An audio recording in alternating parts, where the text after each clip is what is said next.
Estou aqui agora com o Breno Ick, que é o Head de Operações da BioBlue MPF. E ele vai contar pra gente um pouquinho dessa trajetória. Mas vamos lá, vamos começar pelo começo. Quem é o Breno pelo Breno? Eu acho que o Breno pelo Breno, acho que é um menino sonhador. Um menino que veio do interior do Paraná, que ele pegou, acho que a parte comercial do seu pai, que era um cara vendedor nato, e a parte religiosa da sua mãe. E acho que ele conseguiu unificar isso aí, que é a fé com o comercial do seu pai. Eu conto uma história que é muito legal, que teve um experimento nos Estados Unidos, e isso é real, eu só não vou me recordar o ano, que é da seguinte forma: o pessoal queria ver se podia ter vida em Marte.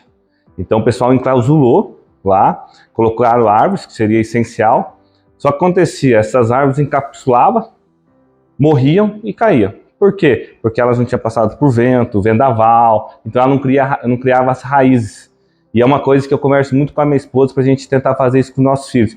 E eu acho que meu pai fez isso muito cedo comigo. Então eu lembro com 8 anos ele me dando uma caixinha de sorvete e falar assim, ó, vai vender. E eu saía vender sorvete com 8 anos na minha cidade, em Siqueira Campos. E eu acho que aí começou a empreender. E depois, com o tempo, quando eu cheguei na faculdade, aos 17, eu nunca esqueço, eu vi um professor meu da UTFPR saindo com puta de um carrão. E esse cara, ele era empreendedor. E eu vi um professor que seguiu carreira. E eu olhei e falei, cara, eu quero empreender. E daí eu entrei logo na indústria, comecei muito cedo e sempre mais com foco de poder um dia empreender, e depois virou tudo que é isso, é a história que a gente vai contar daqui a pouco um pouco mais. E como concebeu a MPF? A MPF é uma história bem legal, né? Eu tinha 26 anos e a gente acabou se unindo, eu, o Emerson, o Gilmar e o Felipe. São pessoas que eu tenho eterna gratidão. O Felipe me tornou talvez um filho e um irmão mais novo. E quando a gente concedeu a ideia, eu não sabia nem qual o nome da empresa, né? Então, assim, quando eu comecei nos clientes, por muito tempo o pessoal falava a empresa Breno. Não sabia que meu nome era Breno, que era o nome da empresa. E eu lembro que minha mãe me deu um livro, que era um livro de uma novena, Maria Passa à Frente. E eu fiquei com aquilo à noite, eu olhei, MPF. Eu falei, MPF Filtros, legal. Aí liguei para minha esposa, que na época era minha namorada. Ela falou, pô, legal. E eu não contei o significado. Ela falou, Manufacturers Products Filter, fábrica de produção de filtros. Eu falei, legal, MPF vai ser isso, mas a mensagem por trás vai ser Maria Passa à Frente. Aí começou o início da MPF Filtros. Então vamos lá. A gente tinha uma linha de offshore que a gente acabava concorrendo com a Ebius, que é do Ângelo Guerra. E o que aconteceu? Em meados de 2015 teve aquela crise um pouco econômica ali, eu cheguei em Macaé, foi a primeira vez que eu vi Macaé que eu conseguia reservar hotel facilmente. Fiquei surpreendido, porque Macaé antigamente era muito concorrido hotel, a gente ia ficar em Rio das Ostras por causa desse mercado offshore que era muito forte. E eu falei, pô, acho que esse mercado tá alguma coisa estranha. E outros segmentos nossos de água, diesel, hemodiálise, cachaça, refrigerante, entre outros, estava crescendo. E o que a gente acabou fazendo? Pegou essa máquina de linha offshore, colocou num container. Com o tempo, eu fui conhecer o Ângelo, que na época era meu concorrente. Ele estava procurando uma máquina dessa. Ele foi lá, visitou a fábrica, lá, essa máquina estava no container, eu lembro até hoje. Ele olhou, achou estranho. Falei, cara, faz o seguinte, paga o frete e leva isso para Caxias. Eu coloco para a gente rodar lá. Se rodar, você me paga. Ele achou um pouco estranho. Não, pode fazer isso. A gente fez esse processo. Aí passou uma semana depois, um pessoal nos procurou, que queria comprar a máquina e ia pagar 10 vezes o valor que o Ângelo me pagou. Eu liguei pro Ângelo, falei, Ângelo, tem uma empresa querendo comprar isso, e eu não tenho nenhum no compete contigo, eu não assinei nenhum documento contigo disso, mas para mim sucesso é deitar com a cabeça no travesseiro e dormir. Então se você quiser, tá aqui o contato. E depois disso a gente acabou criando uma afinidade, uma amizade. Quando eu ia para Caxias, visitava ele, quando ele vinha para Curitiba, me visitava. Aí acho que foi em 2021, mais ou menos 21, 22. O Ângelo falou, ó, Breno, eu tô precisando mais de uma máquina, fiz uma parceria com a Biosoft e tal, eu posso levar o pessoal? E eu falei, pô, leva. Foi o Demetrius na fábrica. Eu falei, ó, se eu fosse fazer uma linha hoje, eu fazia dessa forma, tal. E beleza.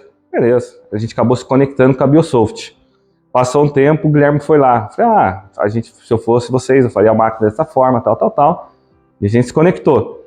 E eu falei pro Ângelo, Ângelo, acho que o momento da MPF é um momento de venda, a gente sair desse mercado e colocar numa mão de uma companhia que vai fazer isso decolar, crescer. Ele falou, pô, então eu vou te conectar a Biosoft.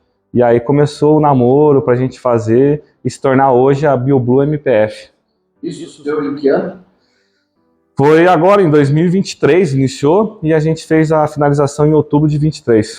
Desde outubro de 23. Então, de outubro de 23 até agora, conseguiram construir alguma história juntos, alguma história que você acha que é relevante e que vale a pena a gente documentar? Algum fato ou episódio que tenha te trazido algum tipo de alegria ou alguma coisa que te marcou nesse período de outubro até agora? Eu acho que mais pessoal para mim, porque depois eu fui convidado para se tornar um acionista e eu acho que você sabe a história, né, do tubarão, né? Você sabe a história dos peixinhos?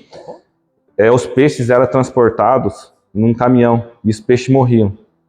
Porque eles acabavam não tendo, eles não sacudiam, não faziam nada. Aí foi colocado um tubarão lá, e os peixes começaram a se movimentar. Eles chegavam vivos.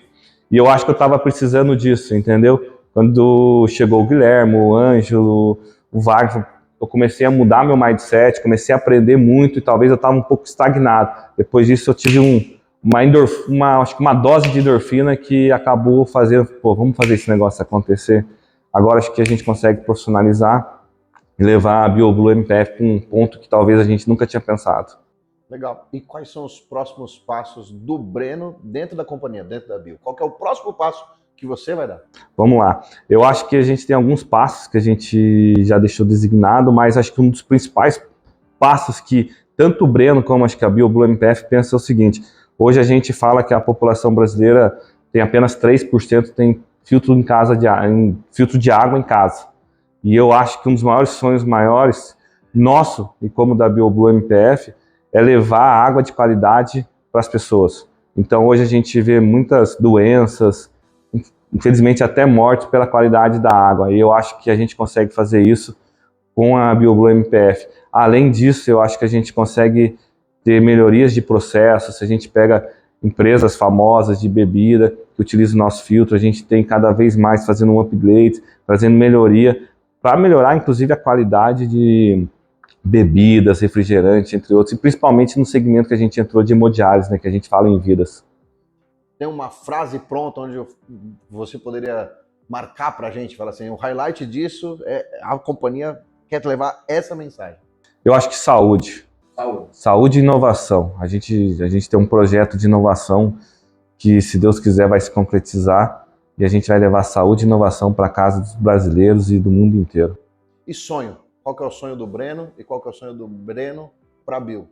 Vamos lá, então. Eu até brinco que eu acabo não tendo muitos sonhos, entendeu? Eu acho que quando você trata de sonho é algo muito distante. Eu sempre acabo tendo objetivos. E eu acho que o grande objetivo nosso para mim, eu sempre falei isso pro Guilherme, é se tornar um unicórnio verde. Eu acho que esse é o maior sonho meu e eu acho que eu acredito que seja da companhia. E essa foi mais uma edição do Bio Podcast, um podcast que fala sobre sustentabilidade e empreendedorismo.